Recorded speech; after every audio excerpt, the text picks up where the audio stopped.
बिस्मिल्लाहिर्रहमानिर्रहीम। अस्सलाम वालेकुम। प्यारे बच्चों, क्या हाल हैं? ठीक ठाक हैं बेटा? खुश हैं? अल्लाह ताला आप सबको अपने हिफ्ज़ व अमान में रखे।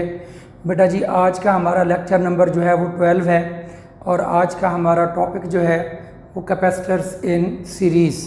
तो इससे पहले हम जो है कैपेसिटर्स इन पैरेलल डिस्कस कर चुके हैं, तो आज हम जो है कैपेसिटर्स इन सीरीज़ डिस्कस करने जा रहे हैं। सबसे पहली बात तो इसमें यह होगी कि कैपेसिटर्स इन सीरीज़ का मतलब क्या होता है।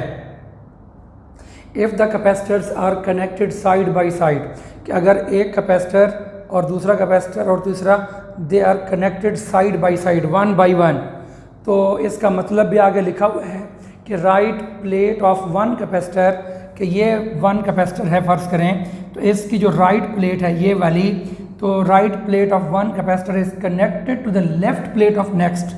तो ये इससे नेक्स्ट ये है, तो इसकी राइट प्लेट इसकी लेफ़्ट प्लेट से कनेक्ट है, फिर इसकी राइट प्लेट इसकी लेफ़्ट प्लेट से कनेक्टेड है, एंड सो ऑन।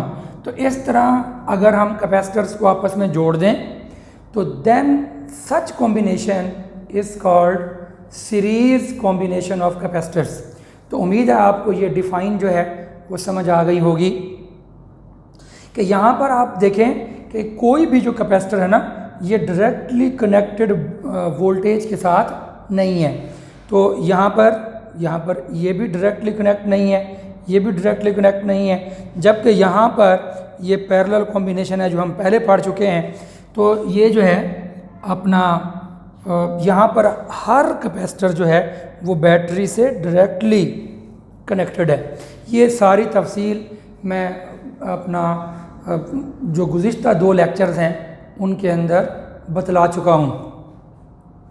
अब हम इसकी जो फीचर्स हैं उनकी तरफ आते हैं। तो देखें बेटा जी, बात ये होती है कि यहाँ पर चार्ज सेम रहता है। आपको याद होगा कि पैरेलल वाले केस में जो पोटेंशियल डिफरेंस था वो सेम था। या ये बड़ी अहम बात है कि पैरेलल वाले केस में चूँकि हर कैपेसिटर बैटरी से डायरेक्टली कनेक्ट होता है, तो जितना वोल्टेज यहाँ होता है उतना ही वोल्टेज हर कैपेसिटर को मिलता है। ठीक है, तो यहाँ पर क्योंकि हर कैपेसिटर डायरेक्टली कनेक्ट होने की वजह से सेम वोल्टेज लेता है, तो यहाँ पर या तो ये डायरेक्टली कनेक्ट होते फिर तो इनको भी सेम वोल्टेज मिलती। ठीक है, लेकिन चूंकि ये डायरेक्टली कनेक्ट नहीं है तो इस वजह से यहाँ वोल्टेज यानी पोटेंशियल डिफरेंस कुछ और होगा, यहाँ पोटेंशियल डिफरेंस कुछ और होगा, यहाँ पोटेंशियल डिफरेंस कुछ और होगा। तो ये पहला पॉइंट है, यानी यहाँ पोटेंशियल डिफरेंस सेम होता है। क्यों? They are directly connected. यहाँ पोटेंशियल डिफरेंस सेम नहीं होता। क्यों? They are not directly connected. तो ये पॉइंट यहाँ का दूसरा पॉइंट है। ये why potential difference across each capacitor is different in series combination of capacitor, कि सीरीज कॉम्बिनेशन में जो पोटेंशियल डिफरेंस है अक्रॉस ईच कैपेसिटर वो डिफरेंट होता है। तो क्यों होता है? तो उसका आंसर देखें, तो ये मैंने तरीकाकार वही बताया हुआ है। ये y हटा दें तो ये अपना आंसर बन जाएगा। पोटेंशियल y हटा दिया, potential difference across each capacitor is different in series combination of capacitor, कि डिफरेंट होता है। Reason, each capacitor is not directly connected to the battery. तो ये जो है यहाँ पर कोई भी कैपेसिटर डायरेक्टली कनेक्ट बैटरी से नहीं है, इस वजह से वो डिफरेंट है। दस voltage is divided among capacitors. तो फिर वोल्टेज कैपेसिटर में डिवाइड हो जाएगी अकॉर्डिंग टू देयर कैपेसिटेंसेस, कि जो इनकी कैपेसिटेंस होगी उसके मुताबिक इनको पोटेंशियल डिफरेंस मिलना शुरू हो जाएगा। यानी जिसका पोटेंशियल अपना कैपेसिटेंस जैसे चेंज है, कैपेसिटेंस से चेंज होंगी ना, तो फिर इस वजह से यहाँ का जो पोटेंशियल डिफरेंस है वो चेंज होगा। ठीक है, अगरचे यहाँ पर भी कैपेसिटेंस चेंज थी, लेकिन यहाँ का पोटेंशियल डिफरेंस चेंज नहीं था। क्यों? क्योंकि ये डायरेक्टली कनेक्ट थे। तो डायरेक्टली कनेक्ट होने की वजह से यहाँ पर तो अगरचे कैपेसिटर चेंज हैं, यहाँ पर भी कैपेसिटर चेंज हैं, लेकिन यहाँ डायरेक्टली कनेक्ट नहीं है। तो इस वजह से जो है वो पोटेंशियल डिफरेंस जो है वो उनके कैपेसिटेंस के मुताबिक डिवाइड हो जाता है। और ऐसा होता है कि जो टोटल वोल्टेज होती है ना यहाँ वाली, तो टोटल वोल्टेज V जो है वो यहाँ पर जो पोटेंशियल डिफरेंस होगा वो V1 होगा, जो यहाँ होगा वो V2 होगा, जो यहाँ होगा वो V3 होगा। तो ये तीनों पोटेंशियल डिफरेंस प्लस कर दें तो इसके बराबर होते हैं। तो ये लिखा हुआ है V = V1 + V2 + V3। तो सीरीज कॉम्बिनेशन में पोटेंशियल डिफरेंस सेम नहीं होता। अब ये बात मैंने कितनी बार रिपीट कर दी, ठीक है, और अच्छे बच्चे उससे परेशान भी बैठे होंगे, लेकिन मुझे दुख होता है कि इतनी बार रिपीट करने के बावजूद जब बच्चों से पूछा जाता है कि बेटा सीरीज़ में क्या चीज़ सेम रहती है और पैरेलल में क्या चीज़ सेम रहती है, तो बच्चे फिर मिक्सअप कर देते हैं। वहाँ की चीज़ वहाँ, वहाँ की जो दिल में जो ज़ुबान पे आता है ना वो कह छोड़ते हैं। तो इस वजह से मैं बार बार ये बातें बतला रहा हूँ। तो इसमें आप लोग इसको तवज्जो से सुने और याद रखें। अब अगला पॉइंट जो है यहाँ पर याद करें। देखें बेटा, ये पैरेलल वाले केस में हमने पढ़ा था कि जब चार्ज यहाँ पहुँचता है तो चार्ज के सामने 3 डिफरेंट रास्ते थे और डिफरेंट पाथ की वजह से यहाँ पर चार्ज कुछ और था, यहाँ कुछ और था, यहाँ कुछ और था। लेकिन यहाँ से आप देखें तो जब यहाँ चार्ज पहुँचेगा तो साफ ज़ाहिर है अब रास्ता एक ही है। अगरचे ये बात याद रख लें कि ये दरमियान में जो डाई इलेक्ट्रिक है वो इस चार्ज को आगे जाने तो नहीं देगा।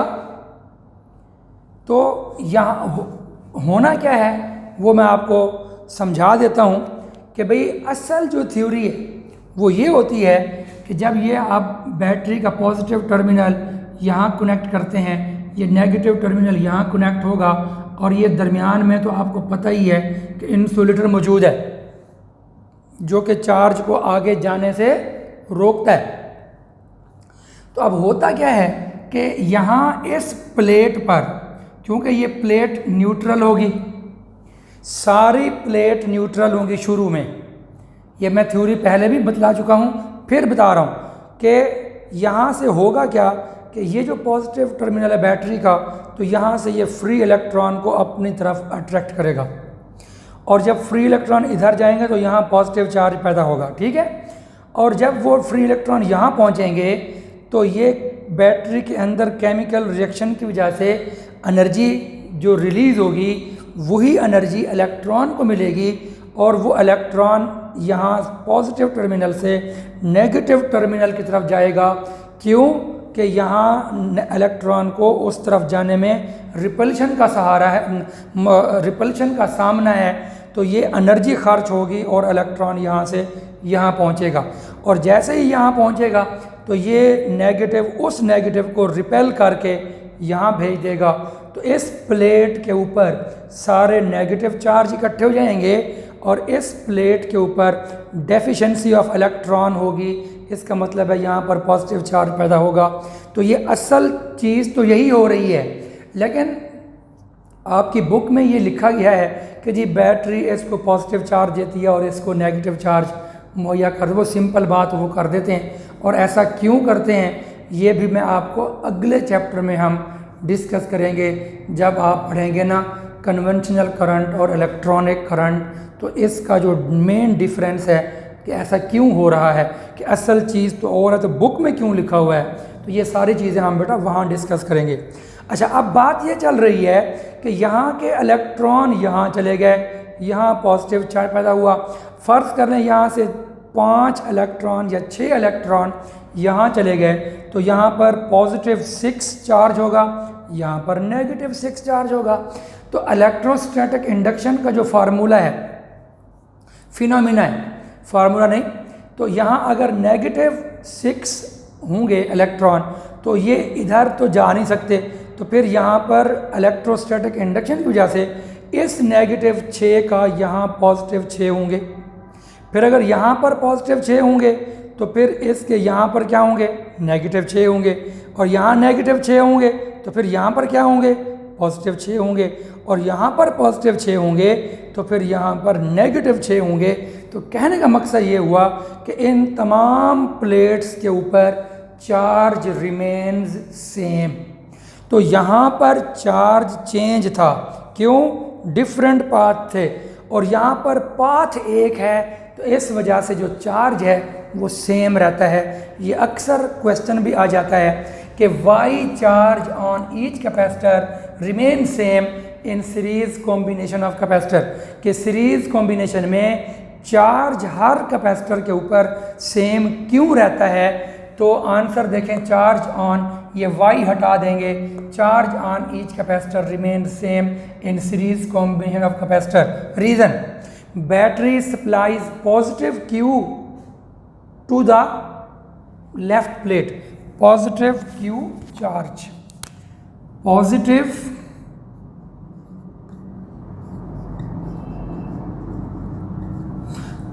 Q charge to the left plate of capacitor C1। तो C1 जो कैपेसिटर है उसकी लेफ्ट प्लेट को वो पॉजिटिव क्यू चार्ज देती है battery. Due to induction negative Q charge is induced on its right plate. तो यहाँ अगर पॉजिटिव 6 होगा तो यहाँ नेगेटिव 6 होगा, पक्की बात है। And positive Q charge is induced on the right plate, on the left plate of the capacitor C2। तो कैपेसिटर C2 की इस प्लेट पर फिर positive charge and so on, और ये तरतीब चलती रहेगी जो मैंने बताई है। मैंने आपको यहाँ से तरतीब बताई जो असल थी, यहाँ आपकी बुक में वो कन्वेंशनल करंट ले रहा है। अब आपको पता नहीं है कि करंट क्या चीज़ है, तो बहरहाल ये चीज़ उम्मीद है आपको समझ आ गई होगी। तो ये उसकी रीज़न है और ये क्वेश्चन हो गया।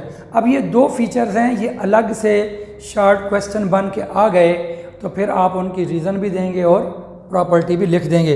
उसके बाद फिर वंस अगेन कि ये जो तीनों कैपेसिटर्स हमने जोड़े हैं सीरीज़ में, तो इनकी टोटल कैपेसिटेंस का फार्मूला क्या होगा।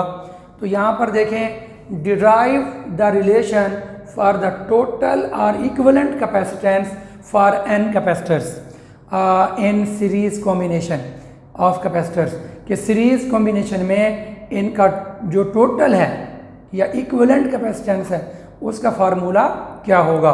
तो भाई देखें, in series combination of capacitors we know that, तो ये दोनों पॉइंट्स 1 और 2 ये वही पॉइंट्स हैं, ये वाले, सिर्फ रीज़न वहाँ पर हमने नहीं लिखी हुई बेटा।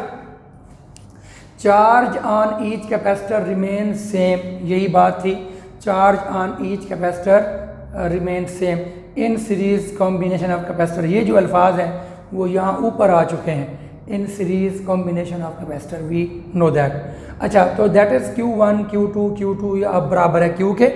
Potential difference across each capacitor is different, ये वाली बात है, ये potential difference across each capacitor is different, ये डिफरेंट होता है इन सीरीज़ कॉम्बिनेशन ऑफ कैपेसिटर। ये अल्फाज वहाँ नहीं लिखे, यहाँ तक लिखा है क्योंकि ये वाले अल्फाज ऊपर मौजूद हैं।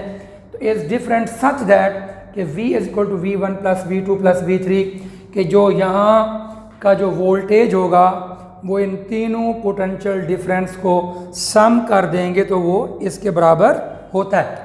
तो इस तरह से हमारे पास ये वाला रिज़ल्ट वो यहाँ लिख दिया गया। तो ये मुख्तसर तौर पर ये दो प्रॉपर्टीज़ हैं, इनकी तफसील यहाँ होती है और यहाँ पर ये दो प्रॉपर्टीज़ अगेन आ गई। अब आप put the values in this equation. आपको याद होगा कि हमारे पास जो है, अगर हम जो है इसको देखें,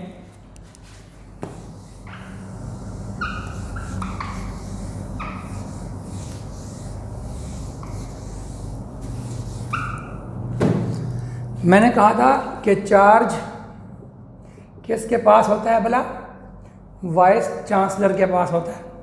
तो charge is equal to vice chancellor VC।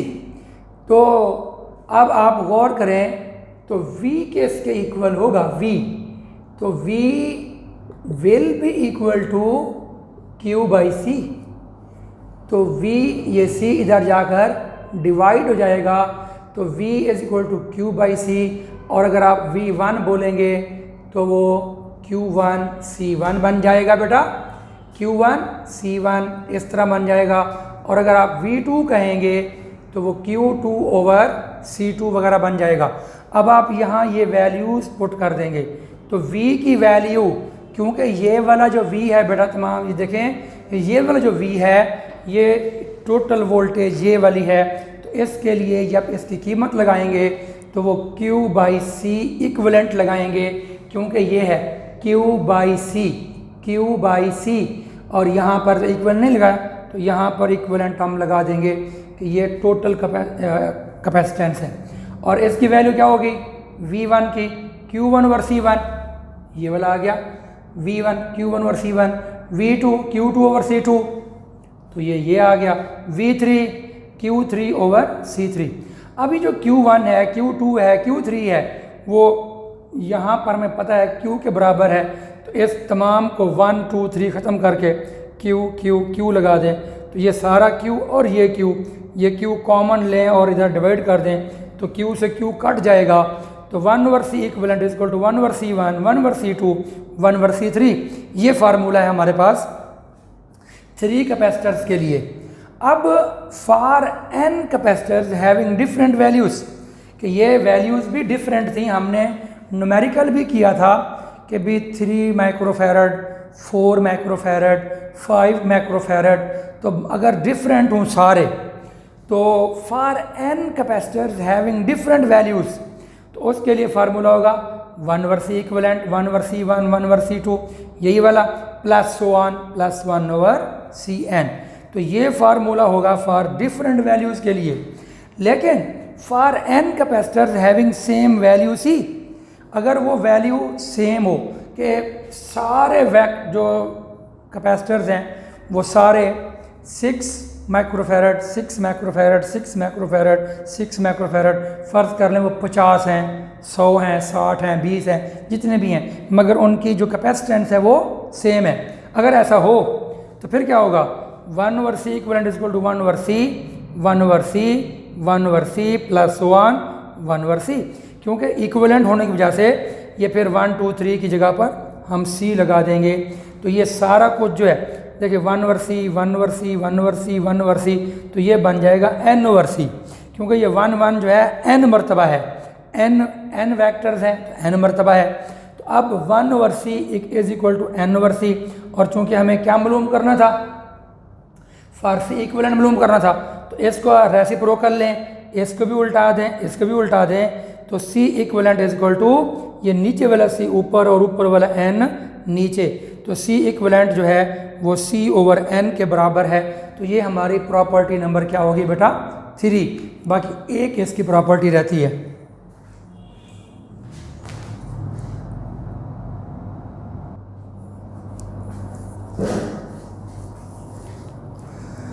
देखिए बेटा जी, हमारी अब आखिरी प्रॉपर्टी है, property number 4 is the value of C equivalent, यानी टोटल कैपेसिटेंस जो होती है इज़ लार्जर और smaller than any individual capacitance in the series combination of capacitor, कि सीरीज़ कॉम्बिनेशन में जो टोटल रिज़ल्ट आता है वो बढ़ जाता है या कम हो जाता है। तो यहाँ पे आप लोग देखें कि ये जो चीज़ें रेसिप्रोकल में होती हैं ये बट्टे में चली गई तो वो चीज़ कम हो जाती है, ठीक है ना। यहाँ पर भी आप देखें तो ये C इक्विवेलेंट टोटल जो कैपेसिटेंस है वो क्या होती है बोला कि वो कम हो जाती है। यानी अगर आप जब हम करेंगे ना न्यूमेरिकल तो उसमें देखेंगे कि सीरीज़ कॉम्बिनेशन में अगर हमारे पास एक कैपेसिटर 5 माइक्रोफैरड का है, एक कैपेसिटर फ़र्ज़ कर लें 10 माइक्रोफैरड का है और एक कैपेसिटर 15 माइक्रोफैरड का है, फिर सुन लें कि एक कैपेसिटर 5 का हो, एक 10 का हो, एक 15 का हो, तो ये 3 डिफरेंट कैपेसिटर्स हैं और ये तीनों सीरीज़ में जोड़ दें आपस में, तो इन तीनों की जो इक्विवेलेंट कैपेसिटेंस होगी ना वो 5 से भी कम होगी, वो 5 से भी कम होगी। हालांकि पैरेलल में हमने कल देखा था कि जब यही 5 और यही 10 और यही 15 पैरेलल में हमने जोड़े थे तो इनकी टोटल कैपेसिटेंस जो थी वो 30 हो गई थी, 30 फैरड या 30 माइक्रोफैरड। तो इस तरह पैरेलल के अंदर, क्योंकि उसका फार्मूला क्या था, उसका फार्मूला था C equivalent is equal to C1 plus C2 plus C3। Simply उनको प्लस कर दिया, एक 5 है, एक 10 है, एक 15 है, तो 5 और 10 15 और प्लस 15 30। बहुत आसान बात थी। लेकिन यहाँ पर हम चूँकि उसको उल्टाएंगे, 1 ओवर 5 करेंगे, 1 ओवर 10 करेंगे, 1 ओवर 15 करेंगे और फिर इनको सॉल्व करेंगे तो जो हमारा आंसर होगा वो 5 से भी कम आएगा।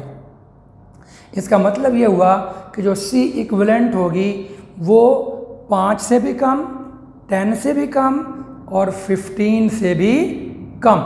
यही चीज़ यहाँ लिखी हुई है, the value of C equivalent is smaller than any of the individual capacitance in series combination. कि सीरीज कॉम्बिनेशन में कोई भी इंडिविजुअल जो वैल्यू है, 5 है, 10 है, 15 है, तो इंडिविजुअल वैल्यू कोई भी आप लेंगे तो जो C इक्विवेलेंट होगा वो उस इंडिविजुअल से भी कम होगा, 5 से भी कम, 10 से भी कम, 15 से भी कम। तो यहाँ पर ये कम क्यों हो रहा है? ये कम इसीलिए हो रहा है कि ये बट्टे में चला गया है, रेसिप्रोकल में चला गया है, इस वजह से। ठीक है बेटा, तो इसके साथ ही हम आज का लेक्चर जो है वो यहीं पे स्टॉप करते हैं। इंशाअल्लाह नेक्स्ट लेक्चर के अंदर जो है हम इससे रिलेटेड जो न्यूमेरिकल्स वगैरह हैं, एक एग्जांपल है और एक प्रॉब्लम है, वो सॉल्व करेंगे ताकि आपको ये जो टॉपिक है वो बेहतरीन तरीके से तैयार हो जाए। फ़ी अमानिल्लाह, अपना और दूसरों का ख्याल रखिएगा। अस्सलामु अलैकुम वरहमतुल्लाहि वबरकातुहू।